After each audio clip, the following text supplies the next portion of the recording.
Assalamualaikum warahmatullahi wabarakatuh dan salam sejahtera kepada pensyarah Puan Suzita. Okay, hari ini saya Muhammad Arif bin Hashim dan bersama saya ahli kumpulan saya iaitu Muhammad Syakir bin Muhammad Zaid akan membentangkan tugasan ketiga iaitu perancangan projek kemasyarakatan di PDK. Okay, baiklah. Sebelum tu kita tengok dulu untuk isi kandungan untuk pembentangan pada kali ini iaitu pada 0.1 iaitu pengenalan, 0.2 iaitu aktiviti sedia ada yang telah dilakukan di PDK dan poin yang ketiga iaitu cadangan projek kemasyarakatan.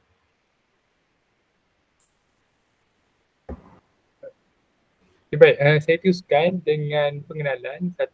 Yang pertama 1.0 pengenalan. Okey, kami telah pergi kepada sebuah pemulihan dalam komuniti ataupun lebih dikenali sebagai PDK.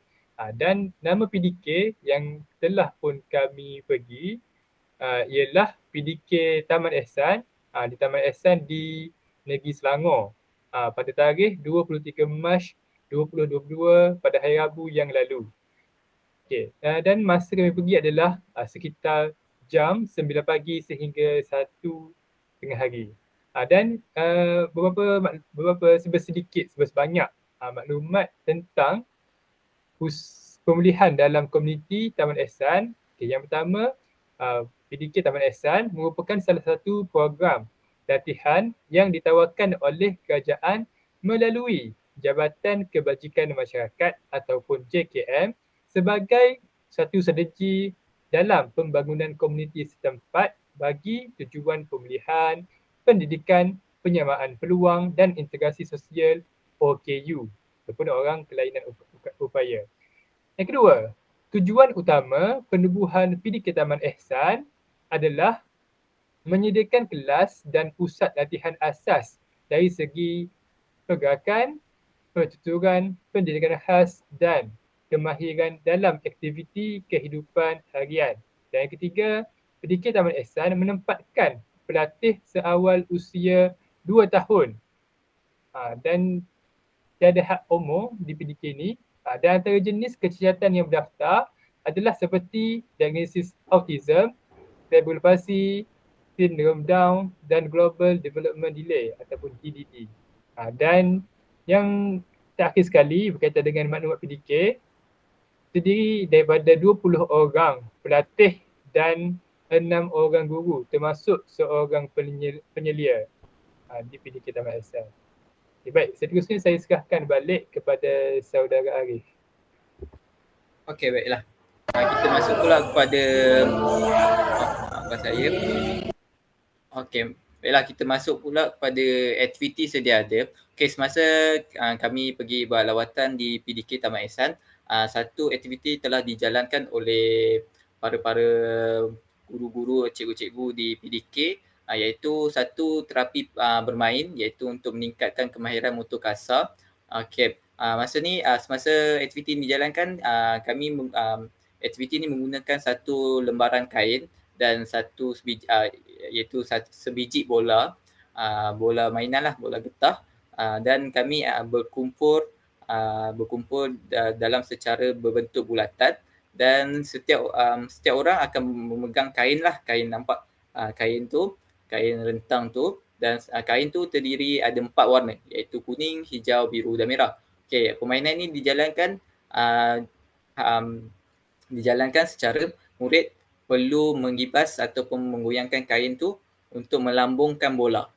Aktiviti memerlukan kerjasama semua pihak lah untuk menggerakkan kain tersebut dan apabila bola tu jatuh pada kain rentang tersebut, satu murid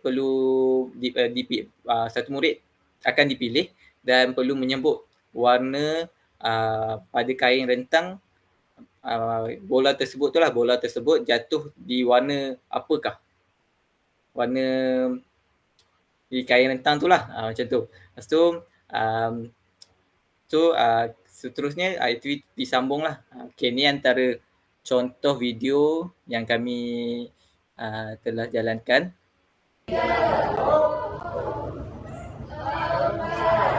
Okey, nampak kain rentan tu dilambungkan di dalam ni. Okey. Pada aktiviti ni kebaikan aktiviti ni kita boleh lihatlah, kita melatih kemahiran motor kasar murid untuk pergerakan tangan untuk melambung, menggerakkan tangan tu lah untuk melambung bola yang berada di tengah tu menggunakan kain rentang. Lepas tu kita melihat fokus murid itu kita melambung dalam kiraan 1, 2, 3. Okey, selepas tu murid yang dipilih perlu peka lah dan melihat warna apakah yang perlu disebut. Bola tu berada di warna apakah. Di warna di manakah warna beradalah bola tu berada. Okey, itu saja untuk aktiviti sedia ada lah yang kami jalankan pada PDK pada hari tersebut. Okey, seterusnya kita masuk pula kepada cadangan projek kemasyarakatan yang kita akan lakukanlah pada satu hari yang akan datang lah. Okey, projek yang kami cuba rancang iaitu kelas penghasilan cetakan t-shirt baju. Okey, pada kelas ni kita lebih menerapkan terapi seni lah sebab kita nak meningkatkan kreativiti murid tersebut dan aktiviti ni agak menyeronokkan sebab tak terikat dengan mana-mana inilah subjek apa semua. Dia just melibatkan kreativiti murid dan tidak ada prosedur ataupun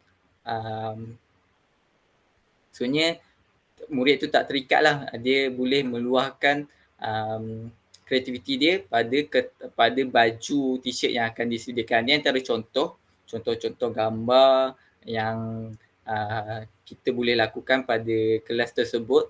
Okay, kalau kita tengok contoh tu, dia tak macam lukisan pada kertas yang kita biasa tengok lah, macam ada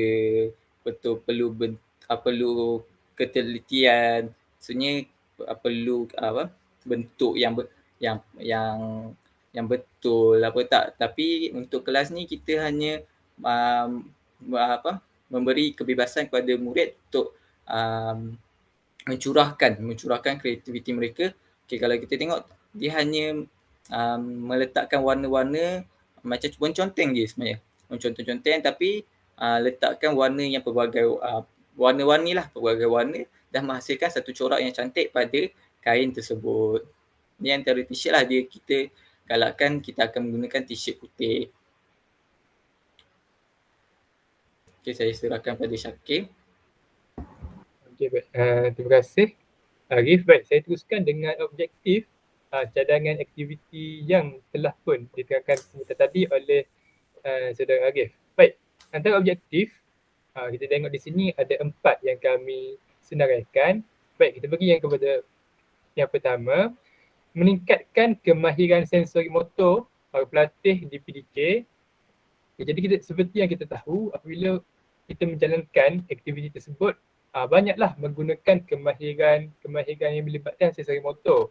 Seperti ketika memegang berus cat,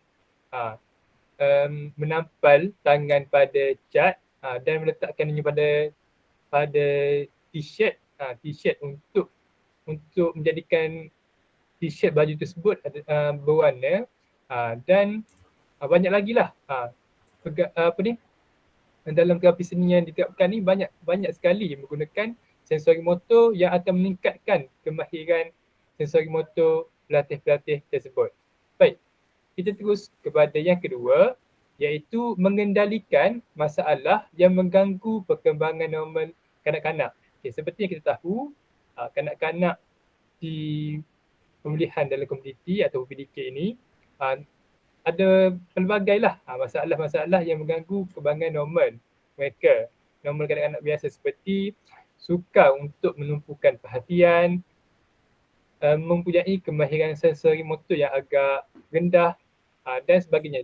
Jadi dengan aktiviti ini kita dapat berusaha untuk mengatasi masalah-masalah, pelbagai masalah yang mengganggu perkembangan normal mereka. Seperti kita dapat meningkatkan kemahiran sensori motor seperti yang saya terangkan tadi, ataupun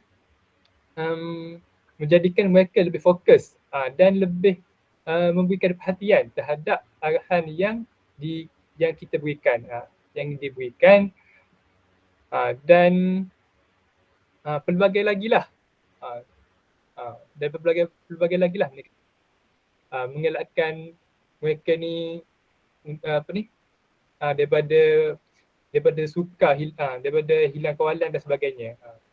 Baik, yang ketiga, mengembangkan bakat dan kreativiti pelatih di PDK. Seperti kita tahu, mungkin mereka ni ada bakat-bakat dan kreativiti yang terpendam dalam diri mereka. Jadi masa inilah kita boleh ambil peluang untuk mencungkil bakat dan kreativiti mereka dengan menjalankan aktiviti terapi seni ini untuk kita tambahlah macam mungkin mereka pandai dalam mencorakkan, pandai dalam mencorakkan dengan menggunakan tangan ataupun dengan menggunakan berus dan sebagainya lah untuk terapkan bakat dan kreativiti mereka. Okay, baik, yang keempat, kita dapat menerapkan unsur keusahawanan kepada pelatih di PDK. Seperti yang kita tahu, melalui aktiviti ini kita akan dapat menjual t-shirt ataupun baju tersebutlah, baju warna putih yang telah diwarna oleh pelatih-pelatih tersebut. Dan baju-baju tersebut dapat dijual kepada pihak lain lah. Jadi ini secara tidak langsung akan dapat menerapkan unsur keusahawanan kepada pelatih PDK dan menjadikan mereka lebih berdikari pada masa yang akan datang, insyaAllah. Jadi baik, seterusnya saya serahkan balik kepada saudara Arif. Okay, baiklah, kita masuk pula kepada bahan yang diperlukan untuk kita melakukan aktiviti pencetakan baju. Okay, bahan yang diperlukan taklah banyak sangat. Lepas tu selepas kos yang diperlukan hanyalah kos yang rendah, iaitu kita perlukan iaitu selai t-shirt lah. T-shirt ni dalam anggaran mungkin dalam RM5 ke RM10. Mungkin setiap peserta diberikan sehelai t-shirt untuk diwarnakan lah. Okay, seterusnya kita perlukan watercolour. Watercolour ni tak kisahlah kita yang mahal ke yang murah, sebab murid tu hanya perlu menggunakan watercolour tersebut untuk melukis ataupun meletakkan corak lah pada kain di t-shirt tu. Okay, yang seterusnya kita menggunakan spray glue. Okay, ni bahan yang penting lah yang kita perlukan. Sebab apa? Selepas kita melakukan aktiviti mewarna di t-shirt, okay, kita perlu menggunakan spray glue ni. Kita semburkan spray glue ni pada cat ataupun warna yang kita letakkan pada t-shirt tu, untuk fungsinya untuk kita mengekalkanlah cat tu, warna tu di baju tersebut. Maksudnya bila kita basuh ke ataupun kita terkena air ke, warna yang kita letakkan ataupun kita cat, kita warnakan pada t-shirt tu tak tertanggal ataupun tak terluntur. Ni adalah satu fungsi spray glue ni.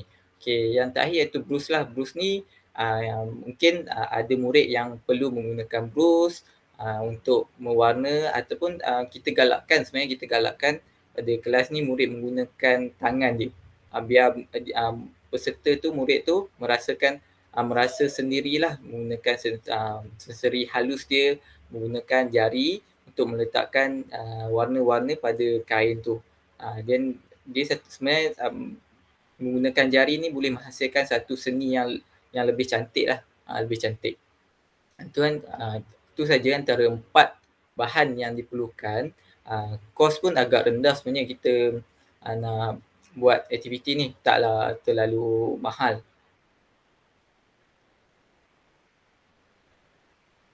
Okeylah, baiklah. Itu saja untuk cadangan projek kemasyarakatan yang kami cadangkanlah untuk dijalankan di PDK. Itu saja daripada saya dan Syakir. Terima kasih. Terima kasih.